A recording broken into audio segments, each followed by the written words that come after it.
Hello, welcome to the Westhost FAQ videos. My name is Reed, a Level 2 technician at Westhost, and today we are going to look at how to configure Outlook for your new cPanel email account. After you have set up your email account in cPanel, if you click on the More drop-down menu, you will see two options, Access Webmail and Configure Email Client. We will look at accessing webmail in another FAQ video. For now, please click on Configure Email Client.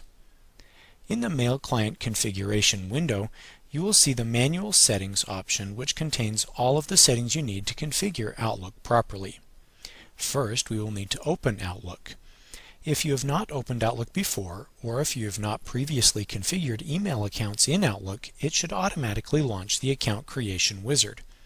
If you have previously set up email accounts in Outlook, and you are using Outlook 2010, you will need to go to File, Info, and Add Account. If you are using Outlook 2007, you will need to go to Tools, Account Settings, and click the New button. Here you should see a window that looks a lot like the window I have now. If you are using Outlook 2003, you will need to go to Tools, Email Account, Add a new email account, and select your server type. Westhost offers both POP3 and IMAP servers. Then click Next. At this point, you should see a window that resembles the manual configuration window you will see in a few moments. If you are comfortable setting up your own email from here, you are welcome to stop the video and continue on your own. If you would prefer to wait for me to catch up to where you are, it will only be a few minutes wait.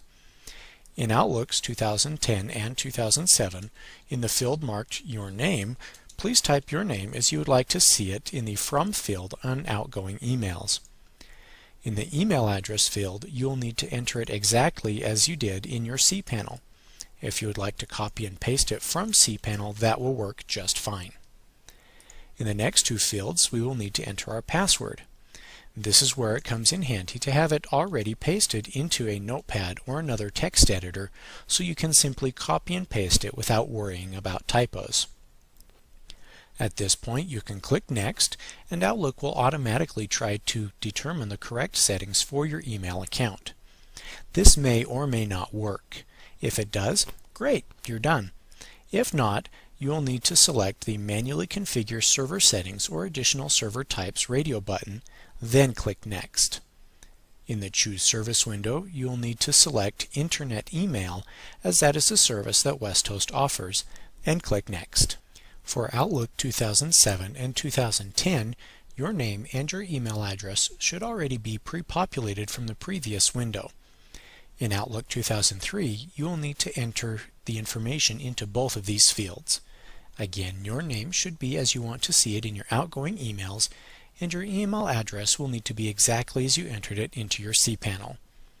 In Outlook 2003, you have already selected your server type, but in Outlooks 2007 and 2010 you will need to do that now.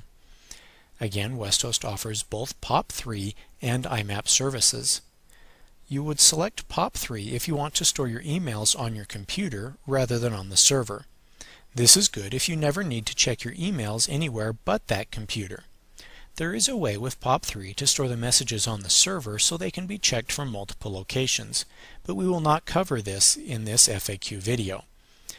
You can look at your Outlook help documentation for information on how to do this. You would select the IMAP server if you want to store your messages on the server, allowing you to check them from multiple locations.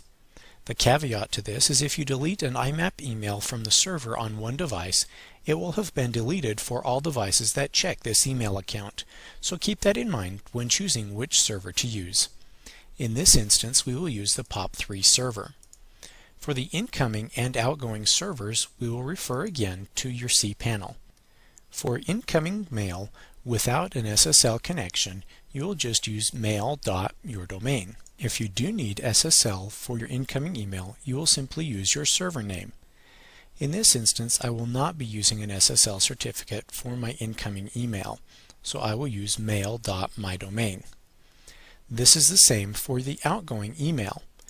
If you do not need SSL, simply use mail.yourdomain. If you do need SSL, you will use your server name. Next, we will enter our username.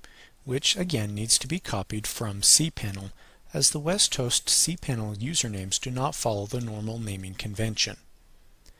At this point, we are ready to enter our password. Here again, this comes in handy if you have it already in a notepad or another text editor.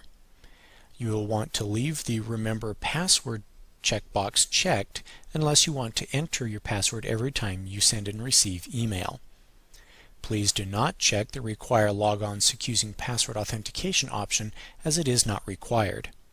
In order to send email successfully through the WestHost servers, we will need to change some of the default outgoing mail server settings.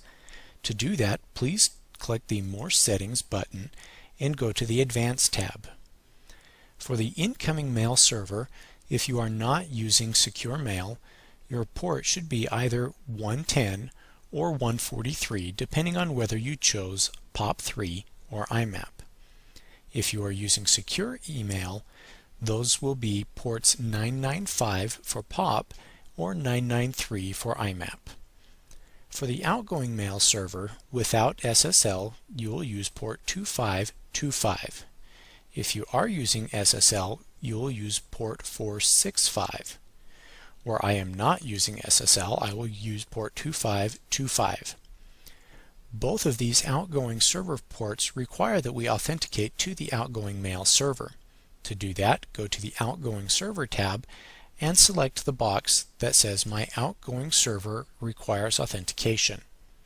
Where we copied and pasted our logon information for the incoming mail server into Outlook, we are fine to leave the default setting of Use Same Settings as my incoming mail server. Then click OK. At this point, you can test your account settings manually, or you can click Next and Outlook will test them automatically for you. If you do test the settings yourself, I suggest you uncheck the box that says Test Account Settings by clicking the Next button. Otherwise, you will end up testing your settings twice. In this case, I will go ahead and click Next, and Outlook will test my settings for me. Once your settings come back with green check marks, you can close the window and then click Finish. If any of the tests come back unsuccessful, you may want to go back through this video again to make sure nothing was missed. You may also want to double check the spelling of your email address, username, and password. Remember, these are all case sensitive and should be entered exactly as they were in your cPanel. Once everything passes, you are ready to start using your email. Once again, I am Reed with WestHost, and thank you for choosing WestHost, and have a great day.